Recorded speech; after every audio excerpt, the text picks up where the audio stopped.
top. To bring you details of these and other stories, I am Princess Josiah.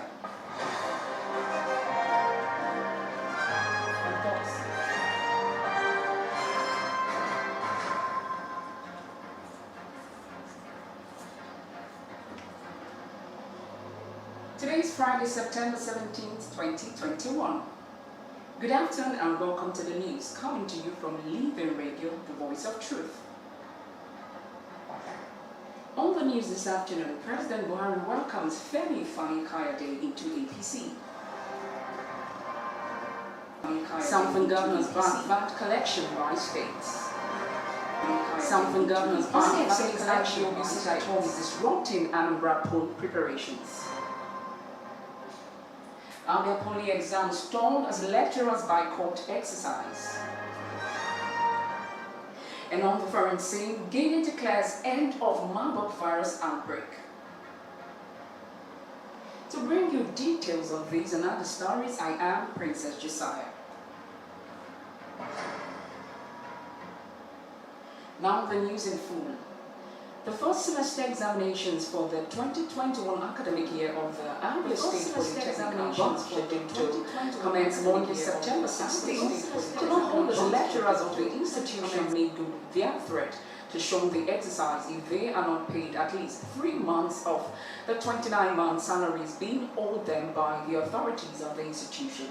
It will be recalled that on September 10, the lecturers had an emergency congress and resolved to boycott the examinations unless the Polytechnic management takes steps to address the issue of their backlog of salaries. When newsmen visited the Polytechnic, scores of lecturers and students were seen going about with no examinations holding, a development which is said not to be going down well with the students. The lecturers' boycott of the examinations is coming amidst last-ditch efforts by the Abia State government and the Polytechnic management to avert it.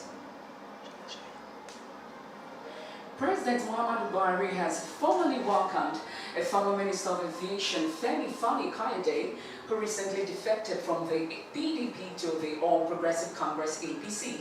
Living Radio News Studio reports that Femi Kayode was lured into the president's office by the caretaker committee chairman of the APC and governor of Yobe State, Mai Mala Boni, and Governor Bello Matomali of Zamfara State. Boni said the president described Fani Kayode's defection to APC as a welcome development and was pleased that the former minister had joined the APC. We are here to present our newest member of the party to Mr. President and leader of the party, Chief Femi Kayode. He is the newest member of the APC. We just received him and in appreciation and understanding of Mr. President's vision and magnanimity. No, he received him very well. Mr. President is a magnanimous leader who shares his vision with anybody who is looking towards greater Nigeria. So he's happy and we received him very well. He commended his courage. Fani Kayode, who also spoke to correspondents after his presentation, said he believed it was time for him to cross over to join hands with the president to move Nigeria forward. The point is that I felt that this was the appropriate time to do the right thing, to put Nigeria first, and to appreciate the efforts that have been made, particularly in the last couple of years, in terms of security, fighting insurgency, fighting terrorism. And most important is the appreciation of the fact that we must remain one as a nation, build bridges, work together to move the country forward. Doing this doesn't mean we're enemies to anyone. All of us, even if we're in another party, the PDP, or any other party, or any other group, we can still work together across party lines, regional lines, ethnic lines, and religious lines. Fani Kayode advised Nigerians not to allow any person or group to divide them or for the country to disintegrate. Governors from the southern region of Nigeria have declared their support for the collection of value-added tax VAT by state governments in place of the Federal Inland Revenue Service, FIRS. They made the declaration on Thursday at a meeting of the governors held at the Government House in Enugu State. Chairman of the Forum and Ondo State Governor Oluwarotimi Akeredolu made the position of the governors known in a communique issued at the end of the meeting. According to him, the meeting resolved to support the position that the collection of VAT falls within the powers of the states. The governors reaffirmed their commitment to fiscal federalism and stressed the need for the southern states to pursue its inclusion in the Nigerian constitution through the ongoing constitutional amendment. Ahead of the general elections in 2023, the governors insisted that the next Nigerian leader must come from the south. They commended the rate at which members were enacting the law prohibiting the open grazing of cattle in line with the uniform template and called on others yet to do so to follow suit. And over to some sensitive issues, the Federal Executive Council, FEC, has approved 38.4 billion naira for the completion of some inherited road projects in 5 states of the Federation. Minister of Works and Housing Babatunde Fashola made this known when he briefed State House correspondents at the end of the council meeting presided over by President Muhammadu Buhari in Abuja. According to him, the benefiting states include Benue, Bayelsa, Anambra, Imo, and Nasarawa State. He added that all the affected projects were inherited from previous administrations. They relate to cost revision because of the ages of the contract and the prices of goods that have changed. So the first one was the contract for 13.5 kilometer spur of road from Onitsha, Owerri Road through Okija, Ihembosi, Afo, Upo to Ezinifite in Nnewi South local government area of Anambra State. That contract was awarded in 2011, which is 10 years today, just 13.5 kilometers spur. The minister further revealed that the second contract was for the completion of a 20-kilometer dualization of Yenobamlo Junction in Kolo and Utuoke and Bayelsa Palm in Bayelsa State. Also addressing the correspondence on the outcome of the meeting, the Minister of Water Resources, Suleiman Adamo, disclosed that the Council approved 10.7 million naira as augmentation for the completion of the Middle River Valley Irrigation Project in Sokoto State. The Middle River Valley Irrigation Project in Goroyo, Sokoto State. This contract was started in 1999 by the military administration then. The first phase was completed, comprising 873 hectares, and the phase 2 of the project was started in 2007, and that is what we've been struggling to complete. We inherited this project, it's also an inherited project. So far, the total scope of the phase 2 is 4,333 hectares, out of which about 80% of the work has been done. So this memo is seeking a revised cost of the project with an augmentation of 10.7 million naira, so we'll be able to finish the project hopefully before the expiry of this administration 2023. The minister said out of the government's target of completing the 116 inherited projects, 34 had so far been completed. And over to ASU matters, the federal government has again appealed to the Academic Staff Union of Universities, ASU, to exercise patience as the process of implementing its agreement with the union is ongoing. The Minister of State for Education, Chukwemeka Wanjoba, stated this in an interview with newsmen. This was as ASU president accused the federal government of constantly daring the union. The union accused the government of not implementing the agreement it signed with lecturers in December 2020. However, ASU for some weeks now had been arguing or urging the government to fulfill all the agreements contained in the Memorandum of Action which it signed with the union. But Wanjoba assured the university teachers that all the agreements ranging from arrears to revitalization fund will be addressed. The federal government says it is willing to listen to repentant bandits and settle them without cost in a bid to find lasting solution to the security threats in the northwest and north central regions of the country.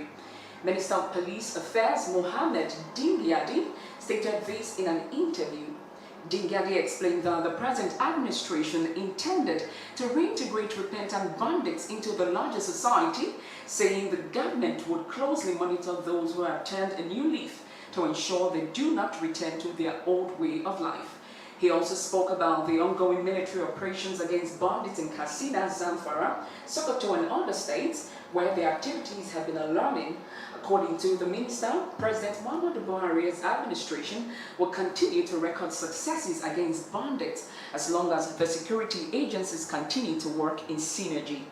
Despite assurances by the government and security forces to end the menace of banditry, the criminal elements often attack in large numbers and arrive on motorbikes. That we have this collaboration. We will continue to record the successes in all the areas where these bandits are operating. We believe that the successes we are going to continue to achieve them, and I don't want to expand or to expatiate on what we are going to do next because of the security situation, but we're assessing the successes we are recorded, and we're assessing all the efforts we are putting in to ensure that more and more successes are recorded. But let me say that we want to appreciate what all the security agencies are doing. The armed forces have carried out operations and airstrikes on the accounts, which are hidden deep in the forest that spans Zamfara, Kaduna, Katsina, and Niger State. But violence has escalated. And to IBOP issues, the Independent National Electoral Commission has expressed concern over the sit-at-home order given by the proscribed indigenous people of Biafra. It noted that the development was adversely affecting its preparations for the Anambra State governorship election slated for November 6th. The Anambra State INEC Resident Electoral Commissioner Dr. Nwachukwu Orji said this during the Commissioner's Monitoring and Support Center Ember Zone Implementer Workshop held in Awka on Thursday. He said the Commission would recruit no fewer than 25,000 ad hoc workers for the pool. He insisted that sensitive materials for the election would be brought in from Owerri, Imo State, because of the destruction of the Awka office of INEC. Stakeholders have expressed reservations over INEC's plan to import electoral materials from Owerri for simple reason that the chairman of the All Progressive Congress National Campaign Council for the election is Governor Hope Uzodinma. You're still listening to Living Radio, the voice of truth. Still to come on the news, we have business, foreign, sports, and weather update. Do stay tuned.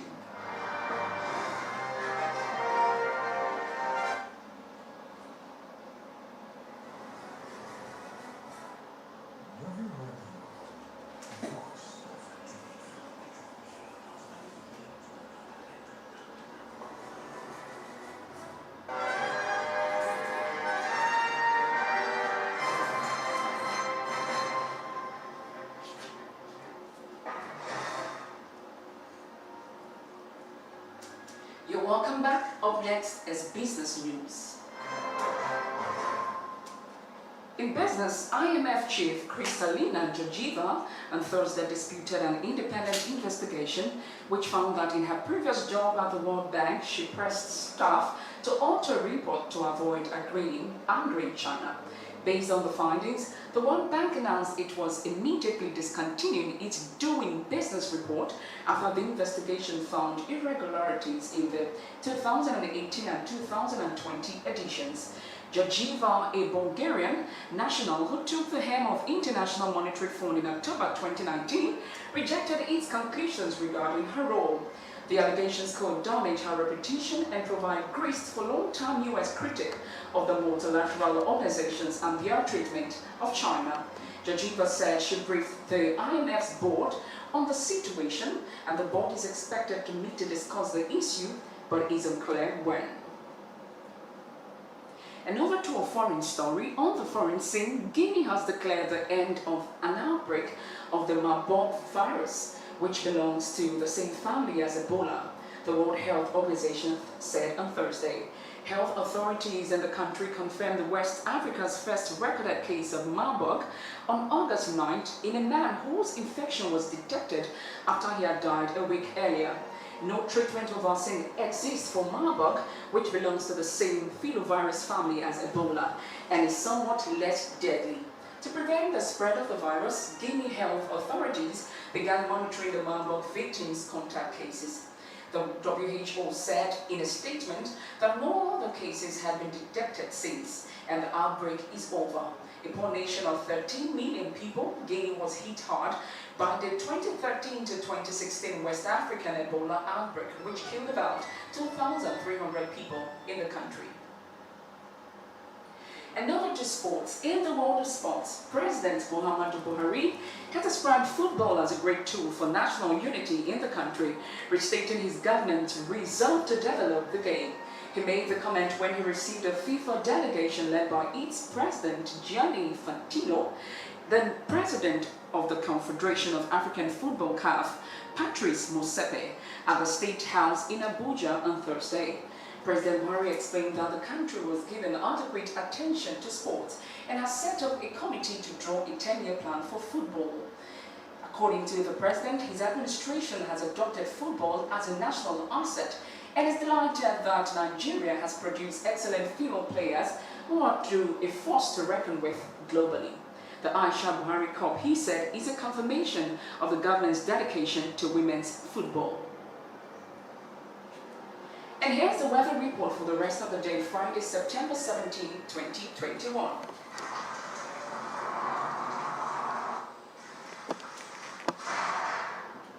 Abia, the commercial hub center of Abia State, will witness showers at a temperature of 23 degrees Celsius.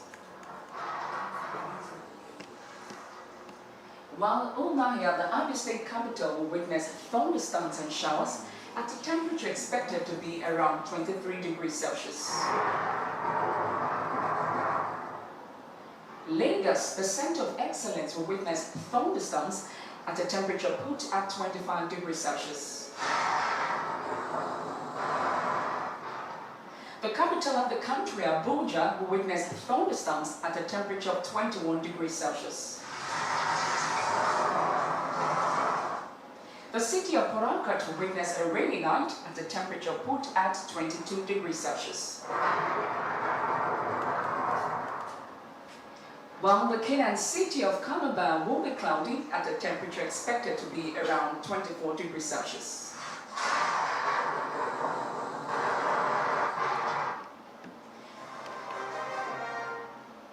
And that's our package for you this lovely afternoon. But before we go, let's take a recap of the stories that made main news.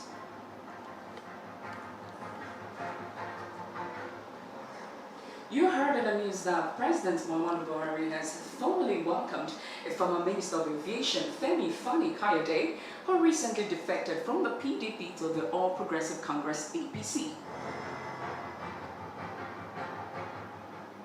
We wanted to tell you that the first semester examinations for the 2021 academic year of the Abia State Polytechnic Abia, scheduled to commence Monday, September 16, could not hold as the lecturers of the institution made good their threat to shun the exercise if they are not paid at least 3 months of the 29-month salaries being owed them by the authorities of the institution. You also heard from the foreign team that Guinea has declared the end of an outbreak of the Marburg virus, which belongs to the same family as Ebola, the World Health Organization said Thursday. And that was the news as edited by Chimex Indubisi. For more information, please call us on 090-9613-1768, 090-9613-1768. Or you can join us on our live streaming on www.livingradio.com.ng, and also feel free to download our app from there. Join our Facebook page on Living Radio Abba and be a part of our live conversations. Still remember, we're on Radio Garden. Find us Living Radio. A big thank you to our technical crew for all the support and ensuring that this production comes out beautiful. I still remain Princess Josiah. Thanks for your time and have a beautiful afternoon.